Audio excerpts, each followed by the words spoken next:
Hello friends, welcome to Exampur. तो दोस्तों, मैं कुलजीत आज फिर आपका स्वागत करता हूं आपके एग्जामपुर में। दोस्तों, ये है द हिंदू एडिटोरियल डिस्कशन की क्लास। दोस्तों, ये क्लास यूपीएससी और पीसीएस जैसे एग्जाम्स के लिए बहुत इंपॉर्टेंट है। UPSC, SSC, CDS, NDA, CAPF, air force. दोस्तों, ये क्लास द हिंदू एडिटोरियल में आने वाले में से कुछ इंपॉर्टेंट आर्टिकल्स को डिस्कस करते हैं। तो ठीक है, रोज की तरह ये क्लास होती है रोज सुबह 5 बजे, और इस क्लास में आपको आज भी कुछ इंपॉर्टेंट आर्टिकल्स करवाए जाएंगे जो कि मेरी नजर में आए हैं। थोड़े टफ हैं लेकिन मजेदार है। जितना टफ होता है उतना ही करने में मजेदार होता है ना। तो दोस्तों, अब हम शुरू करते हैं। सबसे पहली बात तो दोस्तों, हमारी एग्जामपुर की ऐप को नीचे लिंक दिया गया है, वहां से डाउनलोड कर सकते हैं, और चाहे तो प्ले स्टोर से भी डाउनलोड कर सकते हैं। और हमारे जो कोर्सेज दिए जा रहे हैं उनको सब्सक्राइब कीजिए। ठीक है दोस्तों, तो बात शुरू होती है कुछ इस प्रकार। देखिए, ये वाला आर्टिकल ये है। एक तो हमारा देश एक डेमोक्रेसी है, ठीक है, लोकतंत्र। दूसरे पास है नेशन। वो कहते हैं कि idea of democracy and nation को किस प्रकार तय किया जाएगा कि डेमोक्रेसी होती है प्रशासन को किस प्रकार चलाना, राज्य व्यवस्था को, और नेशन होता है राष्ट्र। तो इस प्रकार के जिनों के बीच में रिलेशंस है उसके ऊपर एक आर्टिकल है। ठीक है दोस्तों, और दोस्तों ये है आर्टिकल मिलिट्री की जो पोस्ट क्रिएट की गई है, सीडीएस। ठीक है दोस्तों, चीफ ऑफ डिफेंस स्टाफ। पहले था chairman of chief of defence committee, अब उसको परमानेंट चेयर बना दिया गया है। ठीक है दोस्तों, तो उसके ऊपर आर्टिकल अब हम करते हैं। दोस्तों, बात शुरू होती है कुछ इस प्रकार। वो इतिहास के पन्नों को छेड़ते हैं। उसमें कहते हैं कि देखिए, सबसे पहले तो वो बात करेंगे कि क्रिएट करना चीफ ऑफ डिफेंस स्टाफ की पोस्ट एक प्रॉब्लमैटिक हो सकता है। क्यों प्रॉब्लमैटिक हो सकता है, मैं आपको एग्जाम्पल देके बात करता हूँ। देखिए, एक सिविल सुप्रीमेसी एक डिफेंस एस्टैब्लिशमेंट है। डिफेंस एस्टैब्लिशमेंट मतलब हमारी आर्मी, हमारी नेवी और हमारी एयरफोर्स। इन सब के बीच में एक कनेक्शन वाला पॉइंट कौन रखते थे पहले? प्रेसिडेंट, राष्ट्रपति। ठीक है दोस्तों, अब वो कहते हैं कि आपने बीच में कनेक्शन वाला व्यक्ति इन्हीं के बीच का रख दिया, जिसको बनाया जाएगा चीफ ऑफ डिफेंस स्टाफ। अब वो कहते हैं यहां पर प्रॉब्लम हो सकती है, क्योंकि यहां पर सिविल जो प्रेसिडेंट थे वो सिविल लोगों द्वारा चुने जाते थे। तो सिविल सुप्रीमेसी कहीं ना कहीं उसके ऊपर कम हुई है और डिफेंस एस्टैब्लिशमेंट पर। तो यहाँ पे वो बात करते हैं कि देखिए, जो फर्स्ट वर्ल्ड वॉर हुई उसके ऊपर भी काफी डायलेमा रहा, कमांड एंड कंट्रोल डायलेमाज रहे। ठीक है, वॉर एंड द वेस्ट, पश्चिमी देश और उस समय की जंगें। वो कहते हैं कि देखिए, ग्रेट ब्रिटेन में एक मुद्दा जब तक ग्रेट ब्रिटेन में बहुत लंबे दौर तक चला, वो था issue of received a consideration British higher command और कंट्रोल स्ट्रक्चर के ऊपर। जो आर्मी का ब्रिटिश हायर कमांड और कंट्रोल सिस्टम था, उसके स्ट्रक्चर के ऊपर काफी ज्यादा सोच विचार हुए। उसके बाद वो बात करते हैं, दूसरे विश्व युद्ध की घोषणा हुई तो क्या हुआ? जो हायर डायरेक्शन ऑफ वॉर थी वो कहीं ना कहीं वॉर कैबिनेट के हाथ में आ गई। ठीक है दोस्तों, जो कि सर्विस की जाती थी चीफ ऑफ स्टाफ कमेटी के द्वारा। Chief of staff committee, staff किसे कहा जाता है? आर्मी के, नेवी के, एयरफोर्स के जनरल्स को। ठीक है, उसके बाद वो कहते थे कि जो ब्रिटिश लेजिस्लेटिव सिस्टम फंक्शनिंग करता था वो करता था through the second world war. जो प्राइम मिनिस्टर थे विंस्टन चर्चिल उस वक्त के, वो सुप्रीम पावर्स उनके हाथ में थी, पर उनकी जो पावर्स थी वो अकाउंटेबल थे, उत्तरदायी थे वहां की पार्लियामेंट को, थ्रू द वॉर कमेटी। ठीक है दोस्तों, अब वो कहते हैं ही अज्यूम्ड पोर्टफोलियो, उसके पास डिफेंस मिनिस्ट्री का भी पोर्टफोलियो रहा। ठीक है दोस्तों, ये अलाउ करता है इन्हें चेयरमैन बनने का चीफ ऑफ स्टाफ कमेटी का। ठीक है, ताकि वो अपनी टैक्टिकल और स्ट्रेटेजिक ऑप्शंस दोनों को कर सके। वो कहते हैं जब यूनाइटेड स्टेट्स, यूएसए, अब यूएसए की बात करते हैं कि जंग में कूदा पर्ल हार्बर अटैक के बाद, वहां पर भी integrated command become the norm बढ़ के आया सेकेंड वर्ल्ड वॉर के अंदर। हालांकि डाइवर्स अलाइज जैसे कि सोवियत यूनियन भी उसके अंदर आए। यूनिफाइड कमांड को रिक्वायर करता था, एक सिंगल कमांडर चाहिए था। ठीक है, जो कि joint chief of staff support किया जाता ज्वाइंट स्टाफ से और साथ में एग्जर्टिंग कमांड के द्वारा। वो कहते हैं आफ्टर द वॉर एंडेड, जब जंग खत्म हुई तो वर्ल्ड दो आइडियोलॉजीज में स्प्लिट हो गया। ठीक है दोस्तों, आइडियोलॉजिकल ब्लॉक्स में। जनरल डेविड थे जो कि नेटो के फर्स्ट बने, become the first NATO supreme commander बने। ठीक है, जबकि वहां पर जो पॉलिटिकल पावर्स थी was vested in NATO council. First supreme commander थे जो कि Warsaw Pact forces was marshal. जो first supreme commander of the Warsaw Pact forces was, Warsaw Pact force के जो फर्स्ट सुप्रीम कमांडर थे उनका नाम था मार्शल आइवन। वो कहते हैं कि जो डी फैक्टो पॉलिटिकल अथॉरिटी थी वो general secretary of union Soviet Moscow के पास ही रही, ठीक है। यूनाइटेड स्टेट के जो नेशनल सिक्योरिटी एक्ट थे एस्टैब्लिश करता था ज्वाइंट चीफ ऑफ स्टाफ। वो कहते हैं कि देखिए ज्वाइंटली टास्क किया गया military advisers to president, president को मिलिट्री एडवाइजर करते थे। सेक्रेटरी ऑफ डिफेंस था जो कि उनको रिपोर्ट करते थे। वो कहते हैं despite the world war two experience they choose not, world war two के एक्सपीरियंस होने के बावजूद भी इन्होंने चूज किया कि हम chief of defence staff appoint नहीं करेंगे, ठीक है दोस्तों। इन्होंने तो ये कहा एक्सपीरियंस होने के बावजूद भी। और यूएसए के जो अमेंडेड दिस स्ट्रक्चर किया गया गोल्ड वॉर निकोलस एक्ट 1986 में, having a chairperson and vice chairperson joint chief of staff, ठीक है। Joint chief in unison are again principal military advisers, पर उन्होंने फिर भी कहते वहां पर किसी प्रकार के CDS chief of defence staff की नियुक्ति नहीं की गई, ठीक है। लेकिन हमारे देश ने अब चीफ ऑफ डिफेंस स्टाफ की प्रवृत्ति कर दी है। अब करते हैं थ्रो एस, अब उनको कमांड किया जाता था, थिएटर कमांड की वो बात कर रहे हैं। देखिए थिएटर कमांड क्या होता है, अगर आपको थिएटर कमांड नहीं पता है तो, अगर समझ लिए वॉर थिएटर की बात की जाए, अगर जंग हो जाए तो उसको वॉर थिएटर कहते हैं। तो वो कहते हैं कि एक थिएटर होना चाहिए, एक ऐसा एस्टेब्लिशमेंट होना चाहिए, एक ऑर्गेनाइजेशन स्ट्रक्चर में इस तरह का ऑर्गेनाइजेशन होना चाहिए कि जब भी वॉर जैसे सिनेरियो हो एक जगह पर बैठे सबको कंट्रोल किया जा सके, ठीक है दोस्तों। वॉर थिएटर की वो बात करते हैं यहाँ पर। उसको जो कमांड किया जाता था उसको किया जाता सिविलियन डिफेंस सेक्रेटरी द्वारा, जो कि प्रेसिडेंट को जिम्मे उत्तरदायी थे। सिविलियन जैसे कि मैंने बात की आर्मी के लोग नहीं, सिविल के लोग, ठीक है दोस्तों। आगे वो बात करते हैं the outline for India, India के ऊपर बात आ जाती है। वो कहते हैं 1947 में जो लॉर्ड इसमें थे चीफ ऑफ स्टाफ, जो कि लॉर्ड माउंटबेटन को जिम्मेदार थे, जो कि उस वक्त के गवर्नर जनरल ऑफ इंडिया थे। उन्होंने रिकमेंड किया three tier hierarchy defence management, ठीक है दोस्तों, टू प्रेसिडेंट जवाहरलाल नेहरू को, ठीक है दोस्तों। अब देखिए इसमें क्या हुआ, 3 कमेटीज कॉन्स्टिट्यूट की गई। पहली कमेटी बनी डिफेंस कमेटी ऑफ कैबिनेट, जिसके अध्यक्ष बने प्राइम मिनिस्टर। डिफेंस मिनिस्टर की कमेटी बनाई गई, ठीक है, जो कि चेयर की जाती थी डिफेंस मिनिस्टर द्वारा। फिर एक और कमेटी बनाएगी चीफ ऑफ स्टाफ कमेटी, जो कि इंटीग्रेटेड थी, जिनके अंदर तीनों मिलिट्री के विंग्स आते थे, जिस कैबिनेट सेक्रेटरीट द्वारा, ठीक है। तो आगे वो कहते हैं कि जो चेयर था, चेयर ऑफ कैबिनेट जो कमेटी था वो रोटेशनल था। वो तीनों सर्विसेज के बीच में सर्विसेज चीफ, जो कि सबसे सर्विस चीफ लॉन्गेस्ट होगा, वो कमेटी के बिकमिंग करेंगे चेयरपर्सन। लेकिन अब सिस्टम बदल गया है। वो कहते हैं जो प्रोसीजर ऑपरेटेड होना शुरू हुआ वो 1950 के बाद, commander in chief only being an invitee of defence committee of cabinet, ठीक है। अब कहते हैं कि जो डेजिग्नेशन बनी कमांडर इन चीफ की of 3 service was concisely Altered, उसको अल्टर करके चीफ ऑफ स्टाफ बना दिया गया 1955 में, ठीक है। तो आफ्टर द 1962 की जो सीनो इंडिया वॉर हुई, ठीक है, डिफेंस कमेटी ऑफ कैबिनेट को उसको बदल कर इनटू इमरजेंसी कमेटी कर दिया, ठीक है, emergency of committee of cabinet. उसको बाद में फिर तब्दील कर cabinet committee on political affairs कर दिया। अब उसको फिर बदलकर कैबिनेट कमेटी ऑन सिक्योरिटी चल रही है, ठीक है दोस्तों। अब यहां पर वो कहते हैं कि 24 दिसंबर 2019 में एक प्रेस इंफॉर्मेशन ब्यूरो रिलीज किया गया, जिसके अंतर्गत उन्होंने कहा कि अब अपॉइंटमेंट क्लियर कर चुके हैं चीफ ऑफ डिफेंस स्टाफ की। The following areas will be dealt by department of military affairs, ठीक है दोस्तों, जिसको हेड करेंगे CDS chief of defence staff, ठीक है। अभी आपको पता ही होगा कौन बने हैं, वो मैं नहीं बताऊंगा, आपको कमेंट करके नीचे बताना है। यहाँ पे वो कहते हैं कि armed forces of the union, जिसमें आर्मी, नेवी और एयरफोर्स आती है, ठीक है। अब वो कहते हैं कि देखिए इंटीग्रेटेड हेडक्वार्टर जो इसका बना है of ministry of defence comprise करता है army headquarter, naval headquarter, air force headquarter और defence staff headquarter. Territorial army, अब यहाँ पे वो कहते हैं कि working related to army, navy and air force.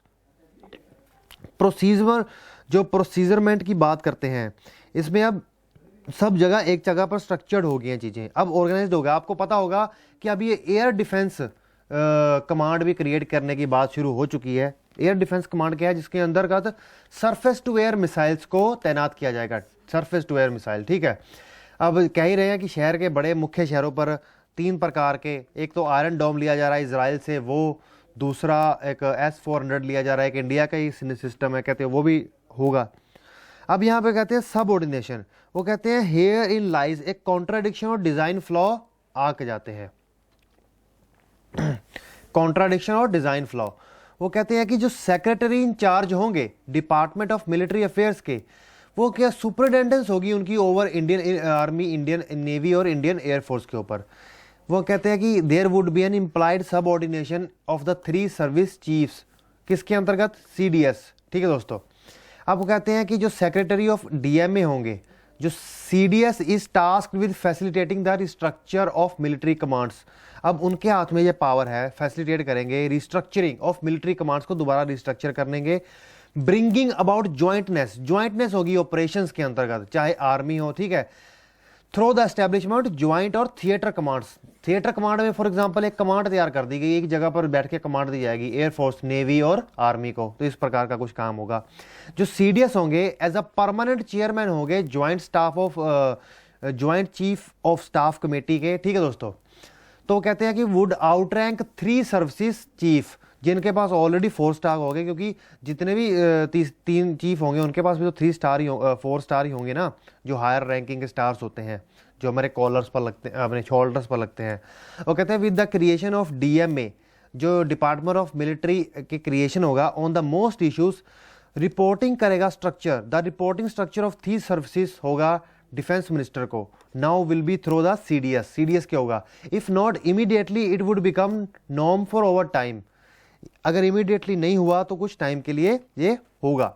देखिए कहीं ना कहीं अब वो ये बाहर पर खुलकर यही बात कहना चाह रहे हैं कि अब ये प्रॉब्लमेटिक हो सकती है चीज, देखते हैं, क्योंकि सिविल सुप्रीमेसी कॉम्प्रोमाइज हो रही है। वो कहते हैं कि यहाँ प्रॉब्लम क्या है, इरोजन ऑफ सिविल सुप्रीमेसी का।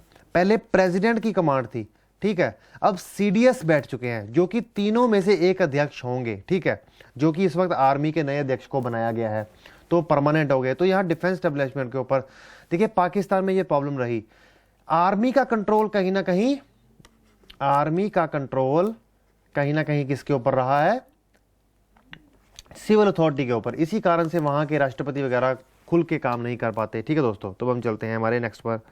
अब बात आती है रिट्राइविंग आइडियाज ऑफ डेमोक्रेसी, पुनर्जीवित करना। ठीक है दोस्तों, क्या करना, पुनर्जीवित करना, आइडियाज ऑफ डेमोक्रेसी को वापस लाना। यहां पर बात कुछ इस प्रकार शुरू होती है, वो कहते हैं कि देखिए विद इन मच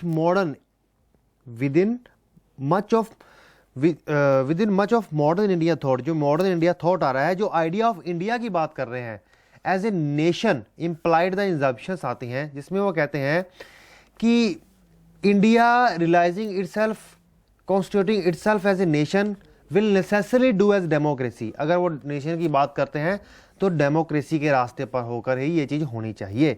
अब रिलेशन इसके बीच का कहते हैं थोड़ा प्रॉब्लमेटाइज्ड है। अब देखते हैं किस प्रकार ये बात करना चाहते हैं। यहाँ पर वो डेमोक्रेसी का थोड़ा हिस्टोरिकल एस्पेक्ट बताते हैं, जहाँ पर वो कहते हैं कि देखिए देयर वर सब एक्सेप्शंस थो। वो कहते हैं कि देखिए गांधी जी ने स्ट्रेस दिया स्वराज पर ये आइडिया भी कहीं ना कहीं डेमोक्रेसी को अपोज नहीं करता था। ठीक है दोस्तों, self rule of the citizen community, citizen community का सेल्फ रूल। सोशलिस्ट और कम्युनिस्ट जो कि इंटरेस्टेड थे आइडिया ऑफ डेमोक्रेसी में। ठीक है दोस्तों, किसमें, डेमोक्रेसी में। आगे वो बात करते हैं VD सावरकर की। VD सावरकर ने कहा है देखिए आइडिया ऑफ नेशन इंडिया में कहीं बहुत पुराने समय से आ चुका था, लेकिन कहीं ना कहीं लिटिल डेवलप्ड, डेमोक्रेसी के ऊपर हम इतने नहीं जा पाए। जो सम इस्लामिक स्कॉलर्स हैं जैसे कि मौलाना मौदूदी, वो कहते हैं थियो डेमोक्रेसी।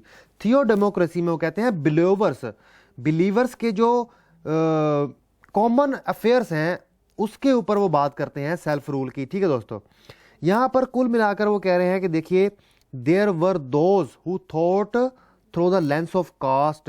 एग्जाम्पल्स जहां पे दे रहे हैं EV रामास्वामी, भीमराव अम्बेडकर जी, आदिवासी लीडर जैसे कि Jaipal Singh, who argued that कि आइडिया ऑफ नेशन, जो आइडिया ऑफ नेशन होगा has to be profoundly rethought in India, उसको इंडिया में रीथॉट करना होगा, and that such rethinking was needed to foreground democracy in an anticipatory mode.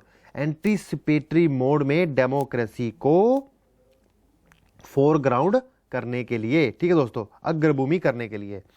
मतलब उन्होंने तब ये सोच लिया था कि इंडिया में जरूरत पड़ सकती है कि आइडिया ऑफ नेशन को भी प्रोफाउंडली रीथॉट करने की जरूरत पड़ सकती है, और ये रीथिंकिंग फोरग्राउंड डेमोक्रेसी और एंटीसिपेटरी मोड के हिसाब से होगी, मतलब foreground democracy in an anticipatory mode. अब देखते हैं क्या होता है। वो कहते हैं कि वाइल पोजिंग दिस रिलेशन, इन दोनों के बीच में जो ये रिलेशन है आइडिया ऑफ नेशन और डेमोक्रेसी के बीच में, हालांकि इमर्ज कर रहा है public in India, before the emerge in public in India, public in India में इमर्ज करने से पहले जो इसका फैशन है, gross simplification, the argument that people made, जो आर्ग्यूमेंट लोग खड़े करते हैं, द पोजीशंस दे टुक, जो पोजीशंस ये लेते हैं, कॉम्प्लेक्स है, debate come and debates and पर पहुंच जाती है, merely become the ideological fixtures बन के रह जाते हैं पॉलिटिकल पार्टीज के, ठीक है दोस्तों, क्या बन के रह जाते हैं, पॉलिटिकल फिक्सचर्स बन के रह जाते हैं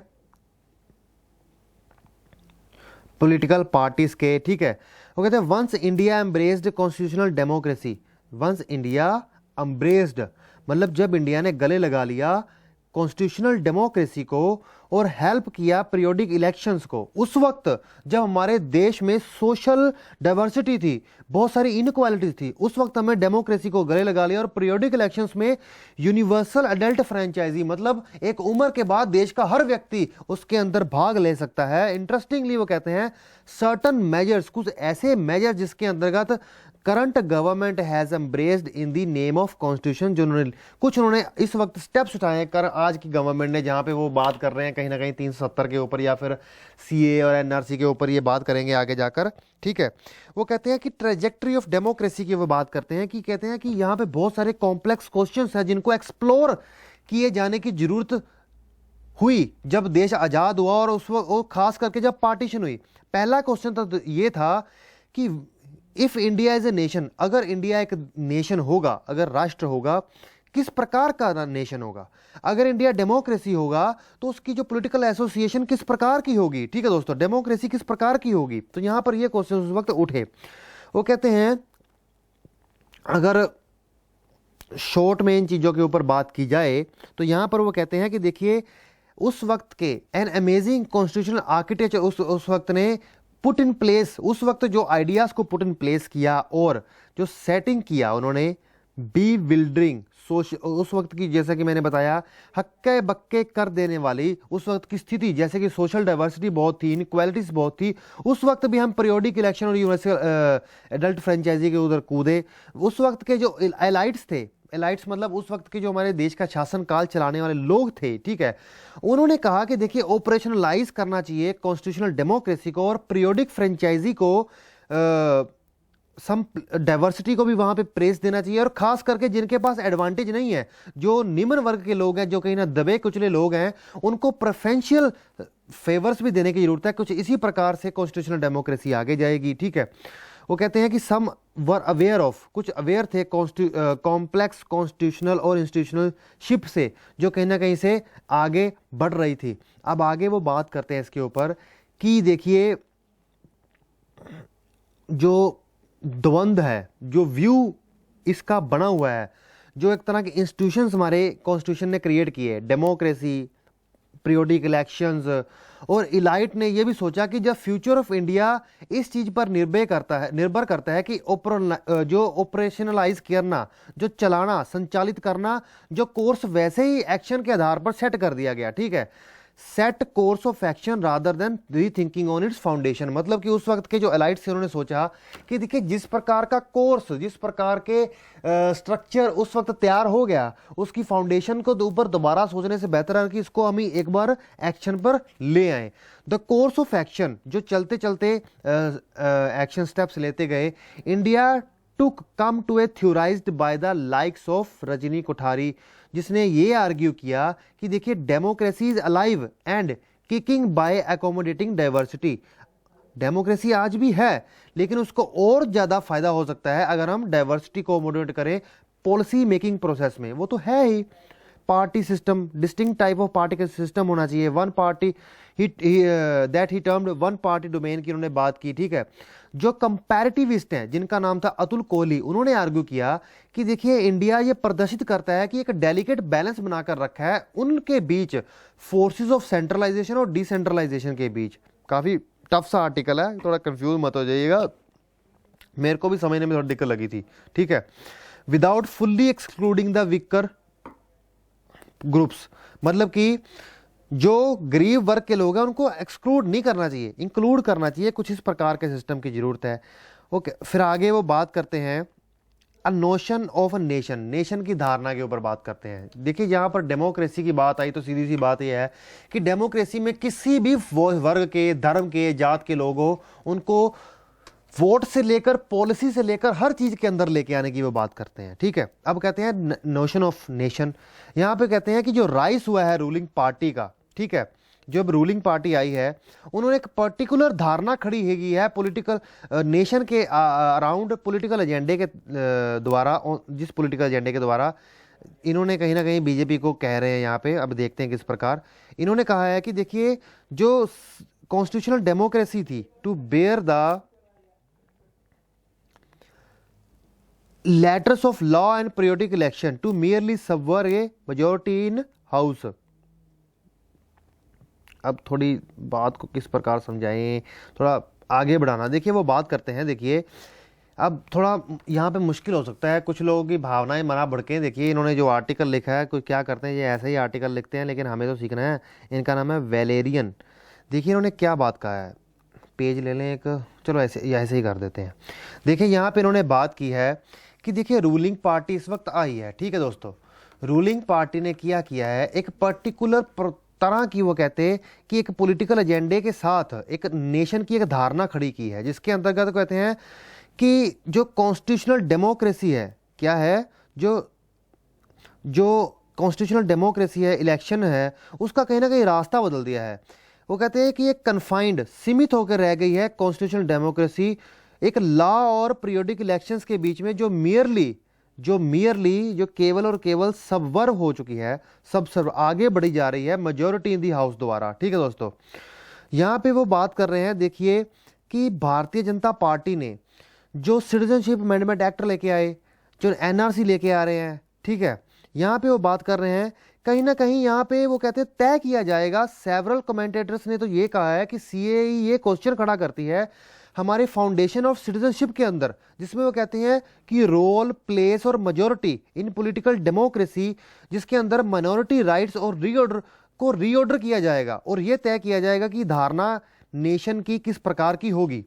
वो कहते हैं अब हम इस सब के चलते किस प्रकार पुनर्प्राप्त कर सकते हैं आइडिया ऑफ डेमोक्रेसी को और नेशन को एक साथ इन दिस कॉन्टेक्स्ट। वो कहते हैं कि रूट इसका कुछ इस प्रकार निकलता है। अब यहाँ पे उन्होंने बात की है सिटीजनशिप अमेंडमेंट एक्ट की और आर्टिकल 370 की, जिसके अंतर्गत वो कहते हैं कि देखिए जिन लोगों, कुछ लोग सीएए के अंतर्गत और क्या हो गया, सीएए के अंतर्गत और आर्टिकल 370 के अंतर्गत जो बाहर आए हैं, जिन्होंने विरोध किया है, उन्होंने जो अपनी मांगे रखी हैं, उनकी मांगों को सुना जाए। कुछ इस प्रकार से हम आइडिया ऑफ डेमोक्रेसी को आगे ले जा सकते हैं, ठीक है दोस्तों। यहां पर वो कहते हैं कि स्लोगन्स थे, सॉन्ग्स थे, रेवरबर्ड थे, पेंटिंग थे, प्ले थे क्राउड के फेवर में, ठीक है। जो पॉपुलर डिमांड्स आई हैं लोगों की, वॉइस हुई हैं, जिसके अंदर डाइवर्सिटी को इंक्लूड करने की बात की गई है, जिस प्रकार के चीज़ें उन्होंने मांग रखी कि ये नहीं होना चाहिए। अब पॉपुलर डिमांड जो लोग निकल के आए सीएए के विरोध में या 370 के विरोध में, उस प्रकार के अब क्या क्या मांगे आपको पता ही होगी, कई बार हम आर्टिकल कर चुके हैं। अब वहाँ पे वो नॉर्थ ईस्ट की एग्जांपल लेकर बात करते हैं कि देखिए वाइड स्प्रेड फीलिंग थी जो कि CAA, current citizenship amendment act आया है, वो कहना कि ऑटोनॉमी छीनता है उनकी, ठीक है, कल्चर के आधार पर, लैंग्वेज के आधार पर और लैंड राइट्स के आधार पर, ठीक है, जो कि फोर्सफुली वॉइस किया गया बोरदोली कमेटी के द्वारा, जो कि कॉन्स्टिट्यूएंट असेंबली में थी। लार्ज स्केल पार्टिसिपेशन मुस्लिम्स की हुई अपसर्ज में, जिन्होंने प्रदर्शन किए। यूनिवर्सल आउटरीच हुआ कम्युनिकेशन ब्लॉकेड हो गया कश्मीर वैली में, इन सब के ऊपर भी वो कहते हैं कि लोगों की सुनने की ज़रूरत है। यहाँ पे वो कहते हैं कि जो participants of the rest specially students in the movement they seem to be we do not want you to shove down our throat your pet notions. देखिए यहाँ पर कुल मिलाकर बात तो ये है कि उन्होंने कहा है कि देखिए बात तो वही आज की एंड में कि जो आइडिया ऑफ डेमोक्रेसी और नेशंस को हम किस प्रकार दोबारा रिस्टोर कर सकते हैं। इन्होंने कहा है idea of democracy and nation. यहाँ पे वो कहते हैं कि देखिए सीए एक उन्होंने मतलब अपनी बड़ी ही डिफिकल्ट भाषा में पहले बिना किसी का नाम लेते हुए बहुत सी बातें कही, उसके अंतर्गत बाद में सीए और धारा 370 पर आकर उन्होंने कहा कि डेमोक्रेसी और नेशन दोनों एक साथ तभी बचेंगे, बचाने का तरीका यही है पुनर्जीवित रखने का, प्राप्त करने का, कि सीए के अंतर्गत और 370 के विरोध में जो लोग आए हैं उनकी आवाज़ सरकार सुने या लोग सुने और उनकी मांगों को जोड़ा जाए, जैसे कि नॉर्थ ईस्ट की एंगल भी इन्होंने यहाँ पे लिया, उसके ऊपर भी बात की जाए। ठीक है दोस्तों, तो इसी के तो यहीं पर हमारी ये वाली क्लास कंप्लीट होती है। दोस्तों लाइक शेयर सब्सक्राइब करना मत भूलिएगा और हमारी एग्जामपुर की ऐप का लिंक नीचे दिया गया है, वहाँ से भी डाउनलोड कर सकते हैं और साथ में आप इसका एग्जामपुर के प्ले स्टोर से भी डाउनलोड कर सकते हैं। ठीक है दोस्तों, और हमारे जो कोर्सेज को बेस्ट कंटेंट, बेस्ट रिजल्ट और बेस्ट टीचर्स के साथ आपको सस्ती दरों में दिया जा रहा है, लीजिए आप ही के लिए है दोस्तों। ठीक है friends, okay friends, bye bye.